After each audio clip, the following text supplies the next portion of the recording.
नमस्कार, मी अनिल उपाध्ये. शिवसिद्ध बातमीपत्रात आपलं स्वागत आहे. पाहूया आजची बातमी. श्रमण सूर्य जैनाचार्य श्री विद्यासागरजी महाराज सहसंघ छत्तीसगड मधील डोंगरगडाच्या सम्राट चंद्रगिरी तीर्थावर वास्तव्य करत होते. युगदृष्टा ब्रह्मांडाचे दैवत जैनाचार्य संत शिरोमणी आचार्य प्रवर श्री विद्यासागरजी महामुनी राज आज दिनांक 17 फेब्रुवारी शनिवारी माघ शुक्ल अष्टमी पर्वराज अंतर्गत उत्तम सत्य धर्म दिवशी रात्री 2:35 ब्रह्मलीन झाले. संत शिरोमणी विद्यासागर महाराजांनी विधिवत सल्लेखना बुद्धिपूर्वक धारण केली होती.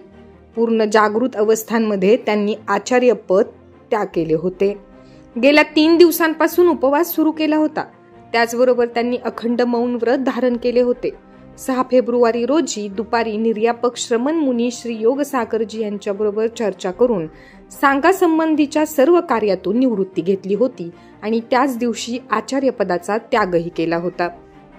त्यांनी आचार्य पदासाठी योग्य प्रथम मुनी शिष्य निर्यापक श्रमण मुनी श्री समय सागरजी महाराज यांना योग्य आणि पात्र समजून त्यांना आचार्य पद द्यावे अशी घोषणा केली होती. परमपूज्य गुरुदेवांनी पूर्ण जागृत अवस्थेमध्ये अंतिम वेळेपर्यंत प्रभूचे नामस्मरण केले होते.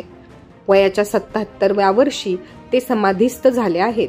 आचार्य श्री विद्यासागर महाराजांचा जन्म कर्नाटकातील बेळगाव जिल्ह्यामध्ये असणाऱ्या सदलगा या गावी 10 ऑक्टोबर 1946 रोजी झाला होता.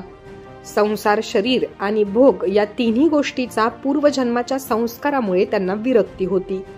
आचार्य श्री देशभूषण मुनी महाराज यांच्याकडून त्यांनी ब्रह्मचर्याची दीक्षा घेतली होती.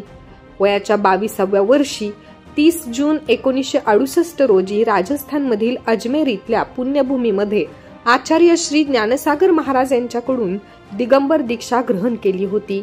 त्यांचे शिक्षण अल्प झाले असताना सुद्धा त्यांचे कन्नडसह मराठी, हिंदी, इंग्रजी, प्राकृत आणि संस्कृत भाषेवर प्रभुत्व होते.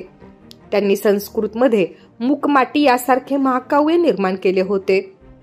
आचार्य श्रींच्या प्रेरणेने हजारो गौशाळा, दवाखाने, शिक्षण संस्था समाजाच्या माध्यमातून चालवल्या जात आहेत.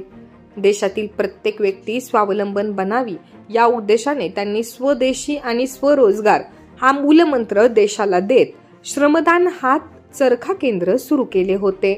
माजी पंतप्रधान अटल बिहारी वाजपेयी, माजी राष्ट्रपती रामनाथ कोविंद, प्रधानमंत्री श्री नरेंद्र मोदी यांच्यासह अनेक राष्ट्रनेत्यांनी गुरुदेव यांच्या चरणी लीन होऊन मार्गदर्शन घेतले होते. आचार्य श्रींचा एक महत्वाचा मूलमंत्र होता, तो म्हणजे इंडिया छोडो भारत बोलो.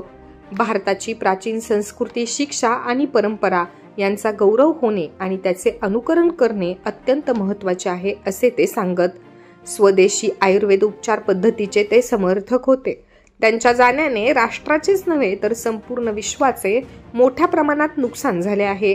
आता त्यांचा उपदेश आणि आदर्श जीवन यांचा आपल्या जीवनात उपयोग करून जीवन सुखमय करणे हे प्रत्येक व्यक्तीचे कार्य आहे. अशा या राष्ट्रसंतांच्या आज दुपारी डोंगरगड मधील सम्राट चंद्रगिरी तीर्थावर अंतिम संस्कार होणार आहेत.